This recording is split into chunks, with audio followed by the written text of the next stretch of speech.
So ngayon, pag-usapan naman natin ang limits at infinity. Okay? Sample, meron akong function na x squared as x approaches infinity. So, pwede natin i-plug in diretso yung infinity pero wala man sa calculus, di ba? So, 1,000 times 1,000 is 1 million. So, pag infinity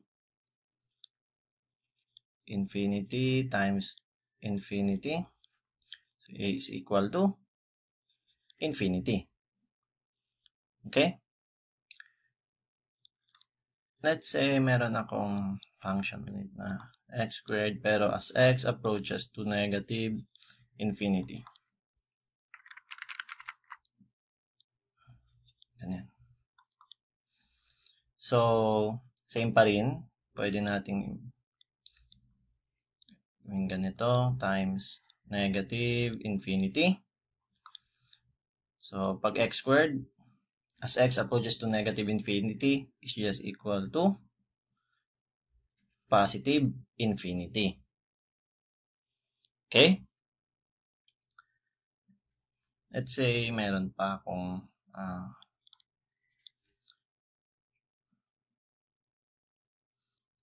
negative x squared cube plus 2x plus 3. Tapos as x approaches to infinity. Negative infinity. Yan. So itong dalawang to, pwede ko to alisin yung 2x pati 3 kasi parang insignificant na kasi yan sila dalawa eh. Kasi mas mataas kasi yung degree ng negative x cube. Okay? So pwede ko yan alisin. So nagiging significant na kasi. So titira na lang ay x approaches to negative infinity, function na negative x cube. Okay? So, i-plug in na natin yung infinity. So, negative times negative infinity cube.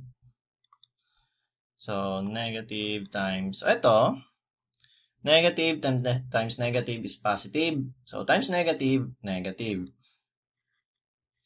So, negative times negative, ang answer ay positive infinity.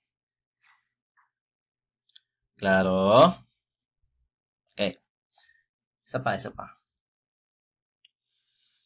Let's say, meron akong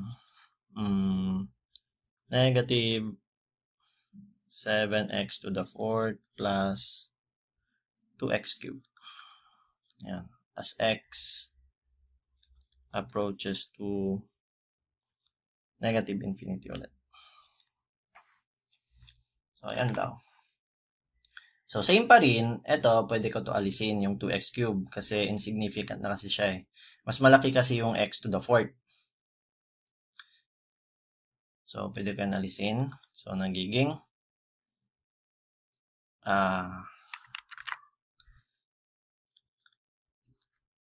negative 7x to the 4th as x approaches to negative infinity.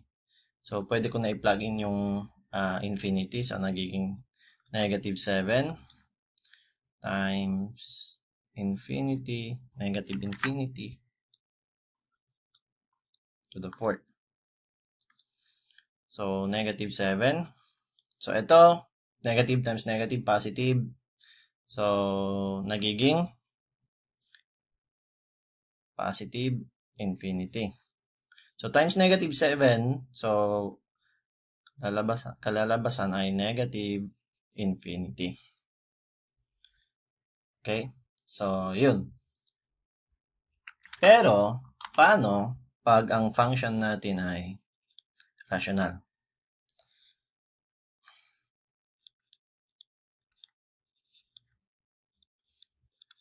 Ganyan. Paano pag 1 over x?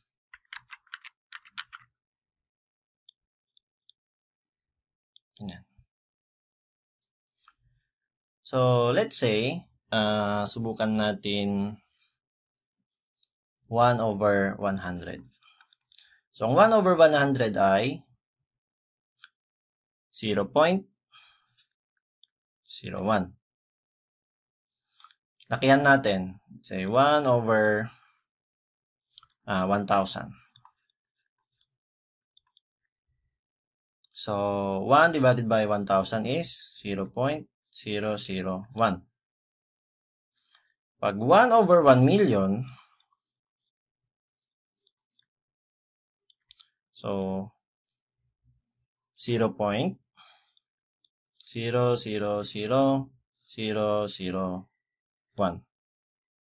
Okay, so pag mas malaking number pa to, let's say 1 billion, so therefore 0.000000001.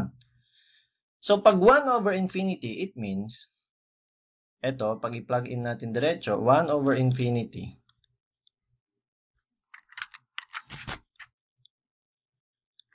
Therefore, 0.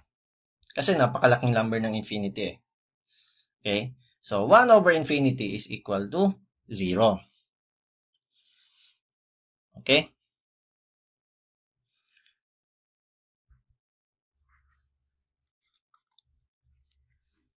Say 1 over x squared as x approaches to infinity.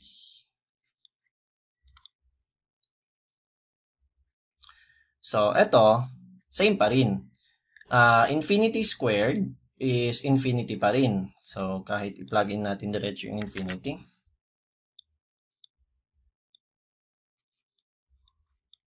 So, infinity squared is infinity. So, 1 over infinity is equals to 0. Klaro? Paano pag ganito yung functions?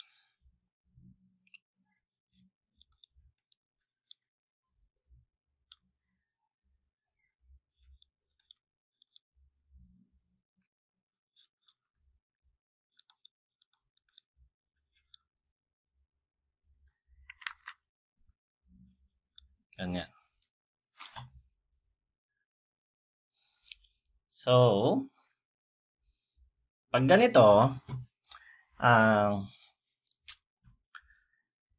paano sa tingin nyo i-plug in natin diretso? So, magiging infinity times 3, tapos dito naman infinity, so magiging infinity divided by infinity. So, hindi. Para mas madali, so, pwede, mag-multiply ako sa numerator ng 1 over x, tapos sa denominator, mag-multiply din ako ng 1 over x. So, 1 over x divided by 1 over x, 1 pa rin. So, walang nababago sa functions natin. So, giging. So, multiply ko doon.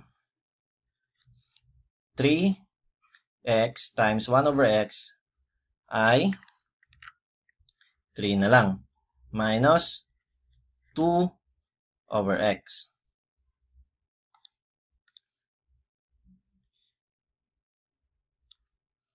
So, ito naman, multiply ko doon.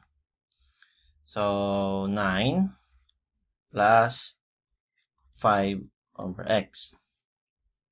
So, ang main mission ko dito ay dapat makakuha ako ng 1 over x. Or kaya any number basta over x. Like ito, sa numerator, nakakuha ko ng 2 over x. Tapos naalis ko yung x dito. Para maging 0 ito. Maalis ko yung ibang x. So, yun po ang purpose nun. Okay, so ganito, pwede na natin i-plug in yung infinity. So, nagiging ito 3 minus, so 2 over infinity is 0. So, 9 plus 5 over infinity, so 0 ito, so ito 9 na lang. So, ang sagot ay 1/3. Okay? Paano pag ganito?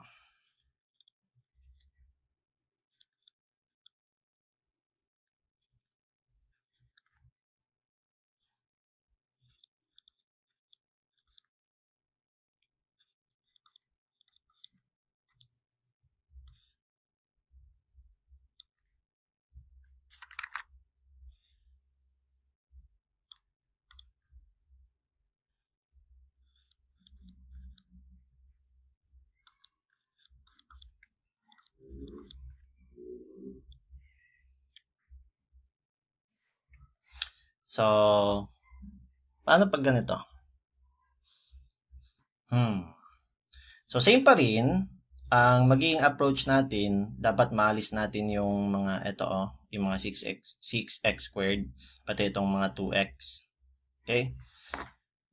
So, gawin natin, mag-multiply tayo ng, so ngayon, tignan natin kung saan ang mas mataas na degrees.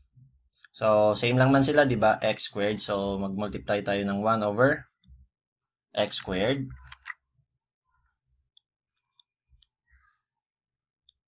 Dito din sa denominator, mag-multiply tayo ng 1 over x squared. Ganyan. So, ito, multiply natin doon.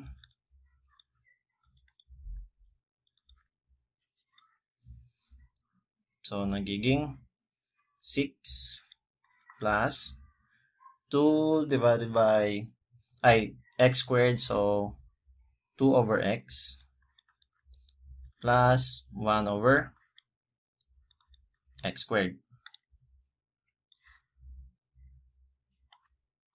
Yan.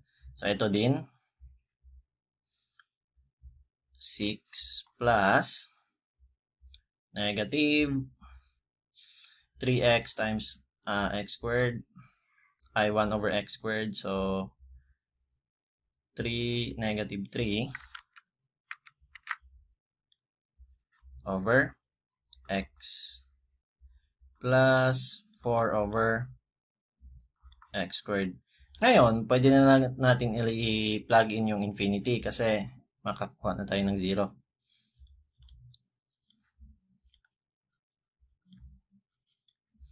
So, ito, 6 plus 2 over infinity is 0. Plus 1 over infinity is 0.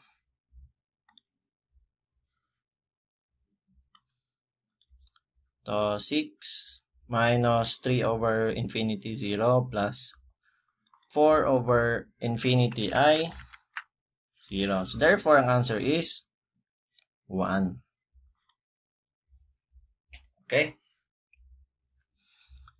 So, another.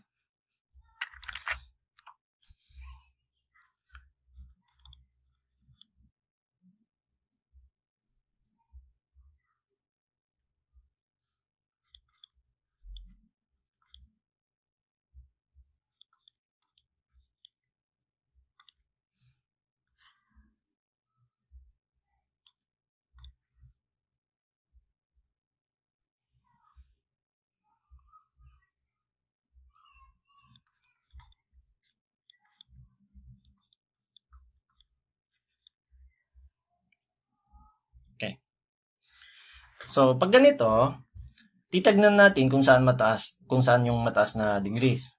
Taas man dito sa baba. So, ito yung gamitin natin pang multiply. Okay? So, mag-multiply ulit tayo.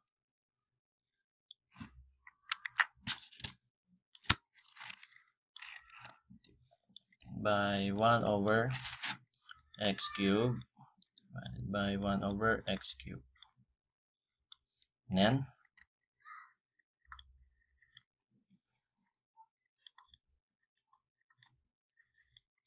So, ito, multiply ko doon. 1 over x na lang.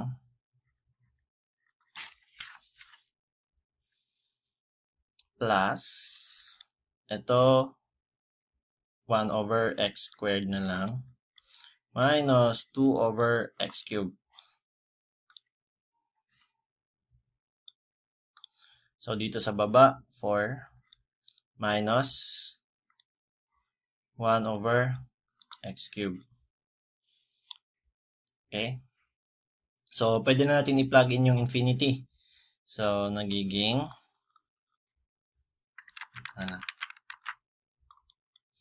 1 over infinity is 0 plus 0 minus 0. So, 4 minus 0, ang answer ay 0. So, yan ang answer. Okay? So, another. So, ito lang po, ang secret lang po sa pag-solve ng limits ay kailangan mag-solve ng madaming problem.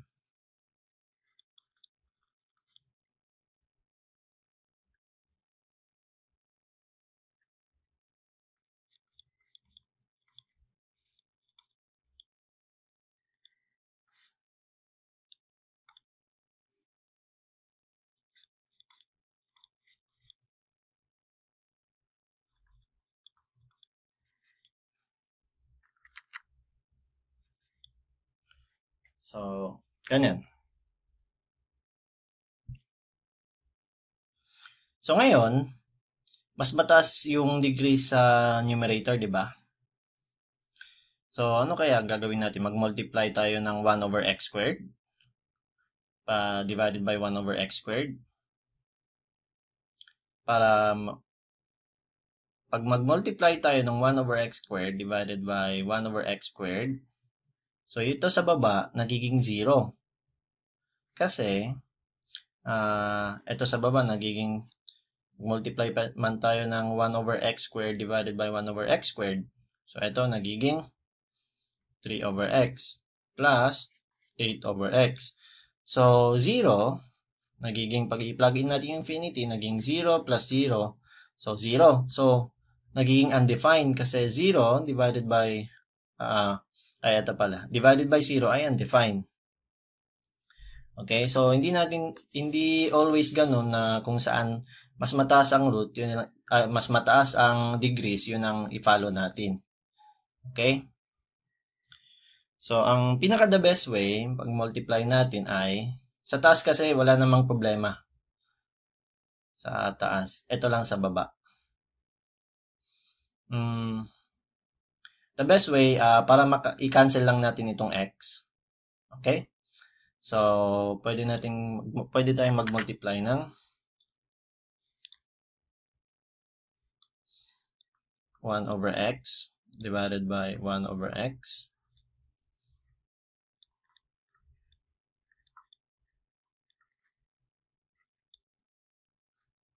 So, ito, multiply ko doon, nagiging 5 plus, ito, multiply ko doon, naging 6x.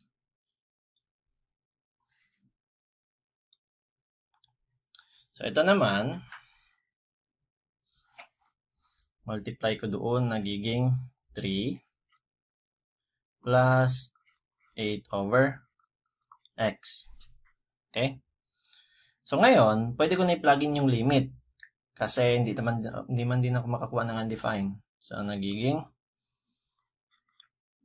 5 times 6 infinity plus 6 times infinity divided by 3 plus 8 divided by infinity is 0. So, nagiging ito 5 plus 6 times infinity yan. So, divided by 3. So, infinity divided by 3, ang answer po ay infinity pa rin. Okay? So, yun po. Hindi po always na kung saan mataas yung degrees yun ang i-follow natin. Hindi pa all the time. Okay? Kasi makakuha po tayo ng possible makakuha po tayo ng undefined. So, another example.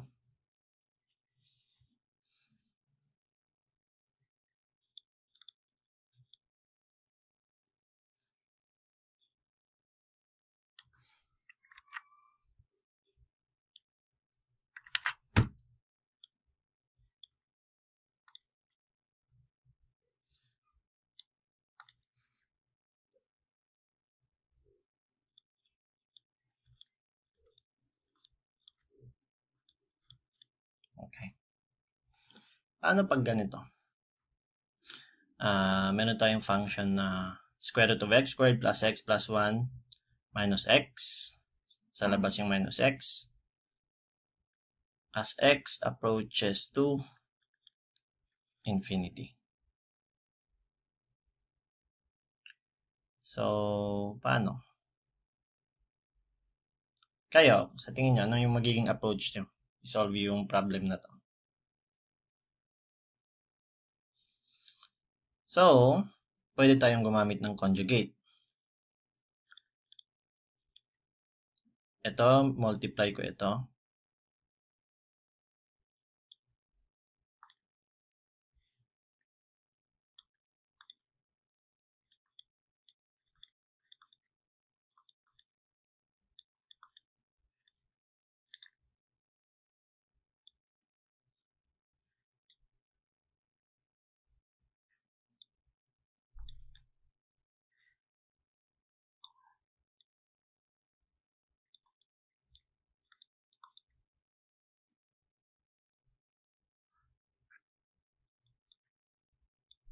So, i-change ko lang yung sign. So, plus x na.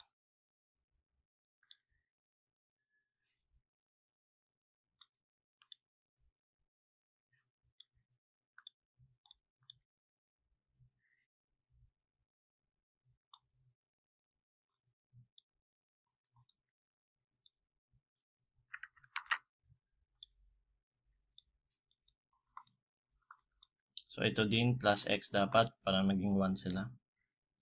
Ayan. So, ito, i-multiply ko doon. So, makalabas siya sa square root.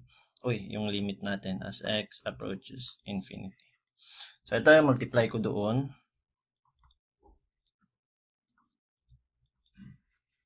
So, lalabas lang siya sa square root.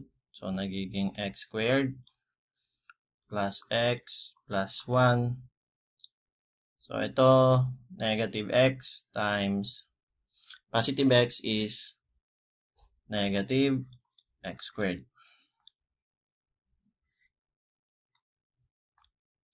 So, ito ay square root of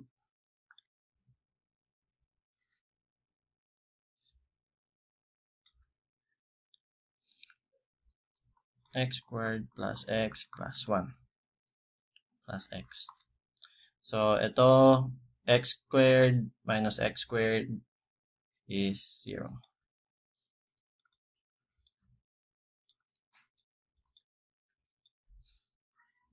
So, sa taas ay x plus 1 na lang divided by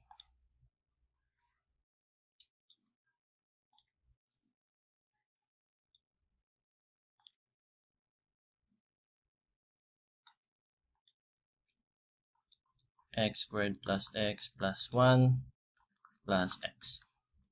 Okay. So, ngayon, pwede na ba natin i-plug in dun yung infinity? Parang hindi pa pwede, no? Kasi makakuha tayo ng infinity divided by infinity. 0? Hindi yung answer. Hindi yun ang answer. Okay?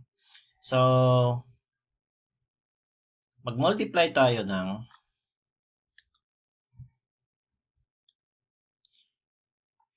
1 over x divided by 1 over x. Ganyan. So, ito ay multiply ko doon. So, nagiging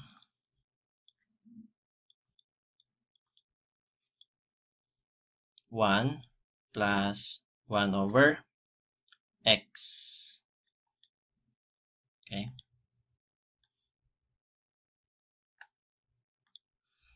So, ito naman, multiply ko doon. Gawin natin ganito. Square root of x squared plus x plus 1. Yan. Times 1 over x.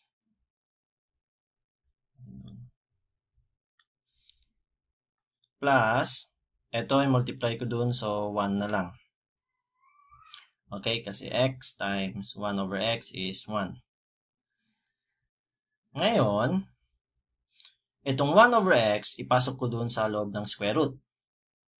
So, parang nagiging ganito siya.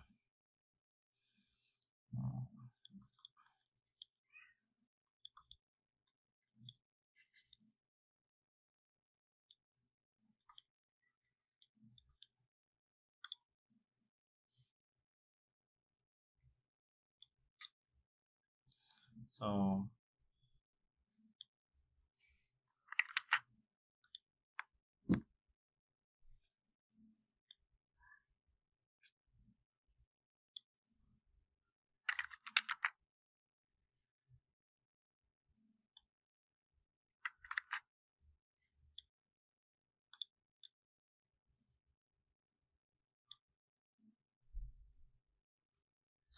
ito ay x squared plus x plus 1. Ganyan. So, pag ipasok ko to sa loob ng square root, dapat ay 1 over x squared. Diba? So, possible para ang square root ng 1 over x squared ay 1 over x. So, i-squared lang natin to para makapasok tayo dun sa square root. Ang 1 squared is 1 lang man. So, ito kaya naging x squared. So, plus 1. Yan. So, ngayon, pwede natin to i-multiply doon sa loob.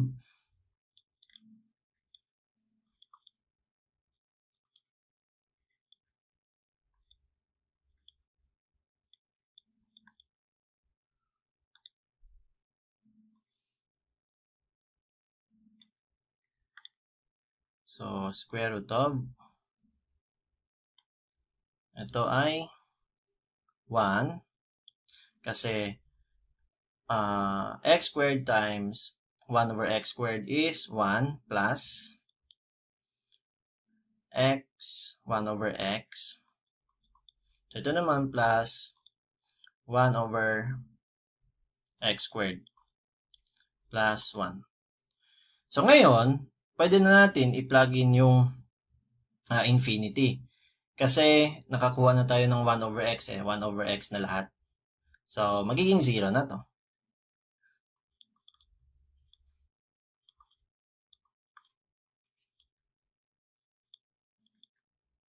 So, i-plug in na natin pala. So, i-plug in na natin. So, nagiging 1 plus 1 over infinity is 0.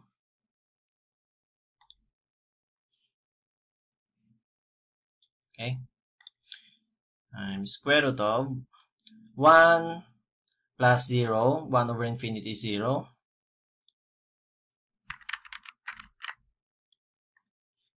Plus 1 over infinity ulit. 0 plus 1. So, ngayon, ang kalalabasan ay 1 over square root of 1 is 1. So, 1 plus 1 is 2. So, yan po yung answer. Okay? So, yun po ang limits at infinity. So, kung nagkaroon kayo problem na ganito, kung pag nasa loob ng square root, pwede nyo po mag-multiply ng conjugate. Okay? So, yun lang po ang limits at infinity. Bye now!